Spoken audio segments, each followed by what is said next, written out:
I feel like there was no way we couldn't talk about this today. One of the biggest stories from the weekend, there was a shooting on 6th Street, an officer shooting. And from what I understand, I read a couple different articles about it. A man tried to enter Soho Lounge with a weapon, and a bartender identified him, and so cops were called. When the cops showed up, he aimed his weapon at police. Now, they instantly, they opened fire on him immediately. Matter of fact, they shot at him in such a way that there were other injuries. Other bystanders were injured from the police so they shooting. Shot up the club. Why you? Even you say it that way. That's what it sounds like. I said, Oh my God. This is not a laughing topic, but yes, they shot up the club. Dang. But other people were injured too. Yes, other people were injured. And so, one, I want to send prayers and condolences to the family of anybody affected. Two, I wanted to bring the question here, because 6th Street is kind of lawless.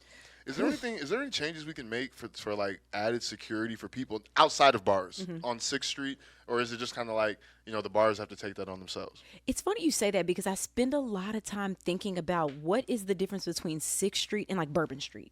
Of course, I'll tell you the difference. And of course, Bourbon Street has crime, like even they have the same similar crime, rape, shootings, stabbings, theft. But you can take your drinks outside and drink, but we can't do that here. So it makes me wonder, what are they doing differently as it relates to their security than what we are doing here in Austin and can't get our people together?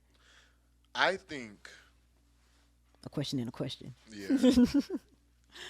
I think Bourbon has a much stronger police presence than Austin. And here's what I mean by that. When you're walking down 6th Street, these motherfuckers on horses and bikes. Yeah. Like, okay.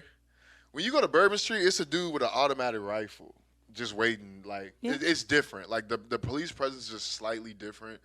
What are other differences between Bourbon and 6th Street? I also think that New Orleans and Austin are just different cities. Yeah, let's say maybe it's the culture. It's the culture. You go to New Orleans with some sense in your head because you might not come back. Exactly. You know True, good point. You know what I'm saying? They don't fear that here. People come to Austin, they're like, oh, everybody's hippies and it's friendly. And New Orleans, you like, true. So maybe it's conscientiousness. It could be that, being cautious. No, that's a good point. I feel like there are some changes that need to be made on 6th Street. And I was curious if we had any ideas, because I know once you get in a club, there's security, there's measures. But, like, for everybody standing outside, like, how do you police outside? Yeah, they're like, could they maybe, like, could they barrier the front of 6th Street and make it to where you have to be searched, or metal detectors? I don't know. True. I'm thinking out loud, but something has to happen, because this is not the first time this has happened on 6th Street. Well, I'm thinking about when we were kids and my parents used to take us to events and stuff downtown, and then, at a certain time kids have to go home.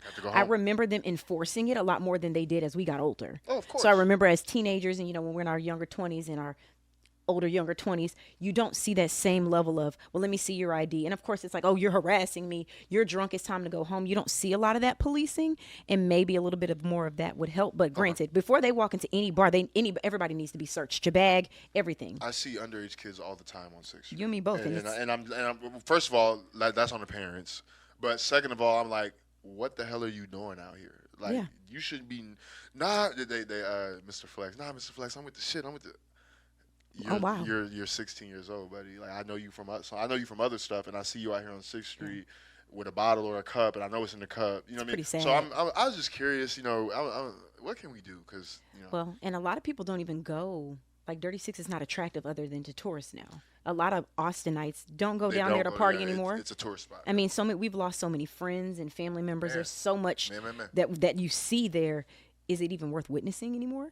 Are we missing anything? Yeah. I'm curious. We'll keep y'all updated on what happens with this story, but hopefully it introduces some new security measures, and we'll see what happens. Absolutely. And speaking of security measures, let's talk about the Kanika, hopefully I'm saying her name right, Jenkins settlement. When it had first popped up, I was like, oh my God, it's crazy to think how long sometimes it takes to sue people and actually receive, and I don't want to say a benefit, because she did lose her life and it was a horrible situation, but her family is just now able to settle this situation. And so while reading an article earlier, I didn't realize, I'm like, here goes that number 50. Everybody is smart to start off with 50 mil, because of course they're going to talk you down. And they end up settling for 10. Do we feel like that's enough? Before we talk about that, can you explain a little more in detail about what she settled for, or about $10 million? Her family, she didn't settle for nothing because she's dead. What they were suing for? I'm sorry. They were suing for and this is one of the unique things about this story. when you think most black people in suing, they sue one person. Oh no. Her family sued the hotel. They sued every entity involved. It was like a large macro practice. They sued every single person until eventually someone was like, we are wrong. Yeah. We need to do something differently. So, and they started with 50 mil, ended up bringing that lump sum down to 10. And of course, with her family, they're spreading that amongst themselves. Right. But I mean, I've seen people get less. So, and I know it's a terrible way to look at this. Yeah. That's an awful way to look at the loss of human life. But when someone's not here anymore, this is what we have left. absolutely. Unfortunately, and I think 10 mil is nothing to sneeze at.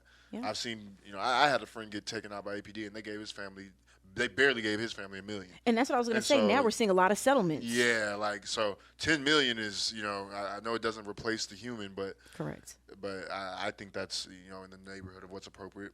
But what do you think? I 100% agree. I don't think you can never replace what her family has lost. You can never you can never settle that pain, especially because her death was so gruesome and so controversial. I mean, she was in the refrigerator for 21 days. It's crazy.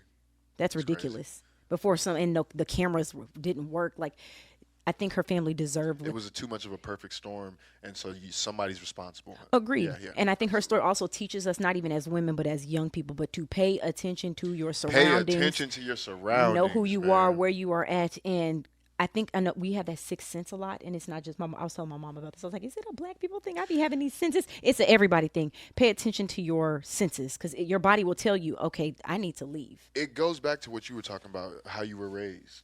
I was raised with situational awareness. Hey, Yes. who's in the room? Okay, are you safe? Make sure you pay attention to your surroundings. So yeah, that kind of thing. Correct. So praying for her family, always praying for the families that have victims to these types of situations. But I am glad that there was some type of settlement. Absolutely.